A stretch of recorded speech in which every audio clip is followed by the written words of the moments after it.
Have you ever walked into a room and felt like maybe you weren't giving off the best first impression? Like maybe people were shifting away from you just a little? Don't worry, we've all been there. It's totally normal. Sometimes we have these little habits that we don't even realize are, well, kind of annoying to other people. And that's what we're diving into today. We're talking about 5 common habits that might be making people dislike you. And don't worry, I'm also going to tell you how to fix them. So stick around because I'm willing to bet you'll learn something new about yourself today. First up, we're tackling the conversational crime of interrupting others. Picture this. You're at a party telling a hilarious story, and just as you get to the punchline, bam! Someone jumps in and starts talking about their dog's new sweater. Not cool, right? Interrupting someone is like holding up a big old sign that says, "I don't care what you have to say." Think about it. When someone listens to you intently, doesn't it make you feel valued and respected? Other people want to feel that way too. But the good news is this is a habit you can totally break. First things first, self-awareness is key. Start paying attention to how often you interrupt others. You might be surprised how much you do it. Practice active listening. When someone's talking, really focus on what they're saying instead of just waiting for your turn to jump in. So ditch the interrupting habit and watch your social interactions become way more enjoyable for everyone involved. All right, let's talk about negativity. Now, we all have our moments, right? Like when you spill coffee on your favorite shirt 5 minutes before a big meeting, or when you accidentally step on a Lego in the middle of the night.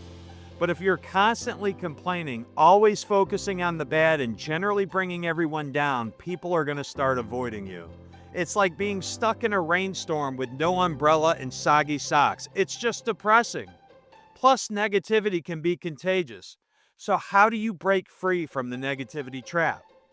First, start by becoming aware of your own thoughts and words. Challenge yourself to find the good in every situation. Did you get stuck in traffic? Hey, at least you have a car. Surround yourself with positive people. Their good vibes will rub off on you, I promise. Remember, life is too short to be grumpy all the time. Choose to focus on the good, spread some cheer, and watch how much more people enjoy being around you. Next up, let's chat about the fine art of criticism.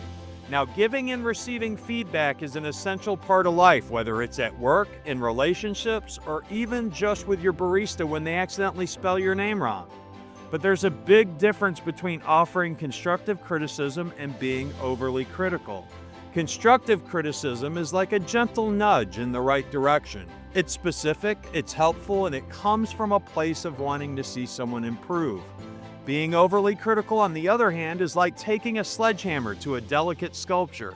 It's harsh, it's often personal, and it makes people feel awful.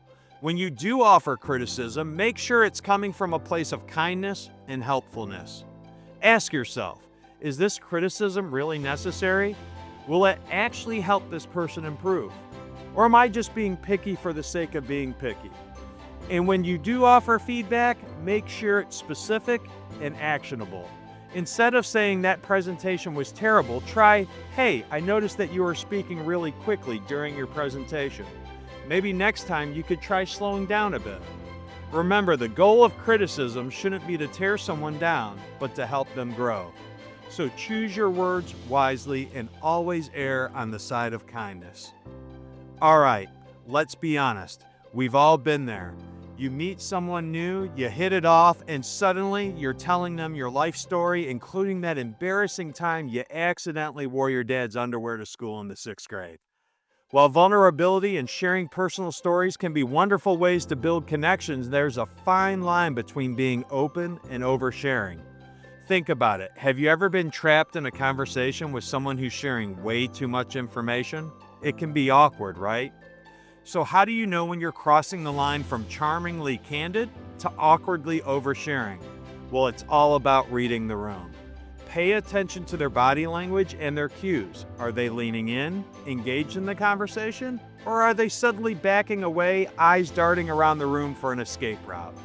Remember, building relationships is like peeling an onion.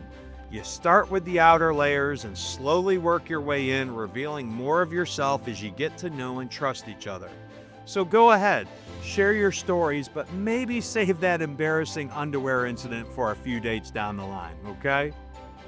Okay, folks, we've arrived at our final habit, and it's a big one: personal hygiene. Now, I know, it seems obvious, right? But you'd be surprised how many people overlook this crucial aspect of making a good impression.